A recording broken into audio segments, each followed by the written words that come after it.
Guys, welcome to our new blogger. তোমরা দেখছো 1 2 3 4 5 পাঁচমিশালী blogger. তোমরা যারা চেনো না তার জন্য আমি জয়, আর আমার সাথে আছে সোনালী।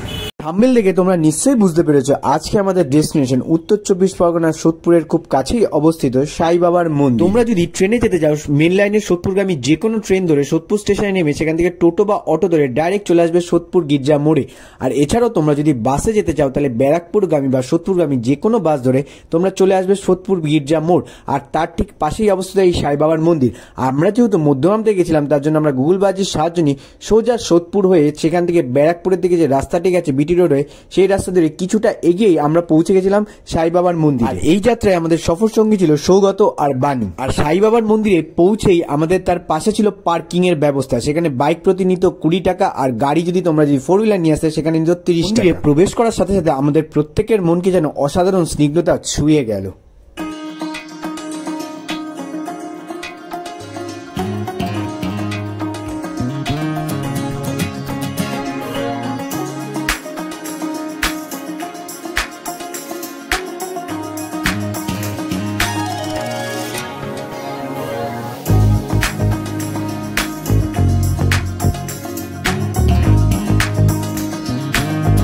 এই মন্দিরটি সোদপুরের যে রাজা বিস্কুট কারখানাটা আছে ঠিক তার পাশে অবস্থিত। আর এই মন্দিরের ভেতরটা চারপাশটা এত সুন্দর সাজানো গোছানো যা তোমাদের মনকে মুগ্ধ করবে।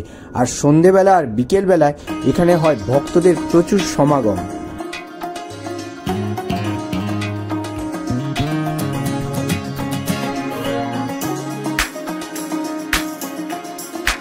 চলুন এবার ধীরে ধীরে আমরা মন্দিরের ভিতরে প্রবেশ করি। সাই বাবা ছিলেন ভারতীয় ধর্ম গুরু, যোগী ও ফকির। হিন্দু মুসলিম উভয় সম্প্রদায়ের লোকেরাই তাকে সন্ত বলে আখ্যা দিয়েছিলেন। অনেক ভক্তের মতে তিনি ছিলেন সতীপীঠ বা সদ্গুরু বা কুতুব। সাই বাবার প্রকৃত নাম কিন্তু জানা যায় না, সিদ্ধিতে আগত পর তাকে সাই বাবা বলে সবাই নাম দিয়েছিলেন। সাই শব্দটির সৃষ্টি সংস্কৃত থেকে, এর অর্থ হলো ঈশ্বর। হিন্দু ও মুসলিম উভয় ধর্মের অনুষ্ঠানাদি পালন করতেন। মন্দিরটি বাইরে থেকে যতটাই সুন্দর, ভিতর থেকে ঠিক ততটাই সুন্দর।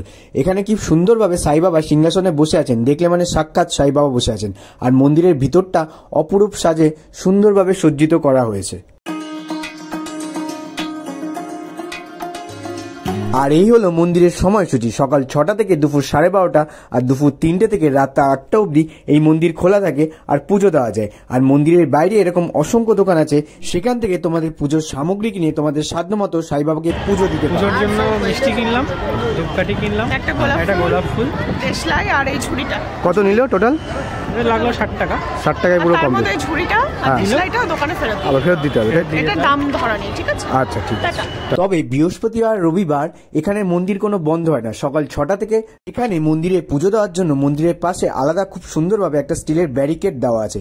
এই স্টিলের ব্যারিকেড দিয়ে গিয়ে এখানে মন্দিরের পুজো দিতে হবে।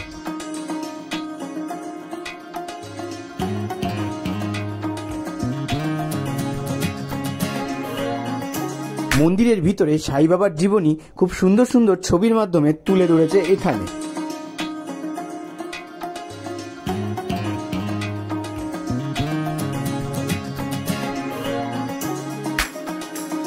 বিকেল হলেই এখানে শুরু হবে সাই বাবার ভজন, আর তার জন্যই চলছে এখন প্রস্তুতি পর্ব।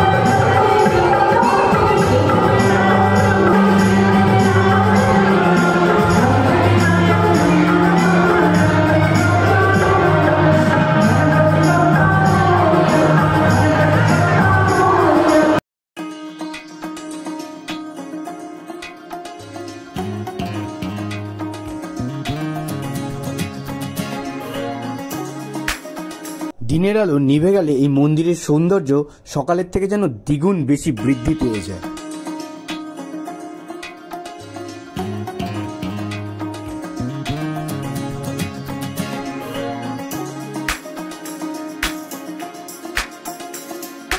তো ভিডিওটা আমরা এখানেই এন্ড করছি। ভিডিও তোমাদের কেমন লাগলো কমেন্ট বক্সে অতি অবশ্যই জানাবে। আর হ্যাঁ, ভিডিওটি ভালো লাগলে লাইক শেয়ার সাবস্ক্রাইব মাস্ট। আর পাশের বেল আইকনটা টিপতে ভুলো না আমাদের সমস্ত ভিডিও নোটিফিকেশন পাওয়ার জন্য। আর দেখা হচ্ছে পরের ভিডিওতে। আজকের জন্য টাটা।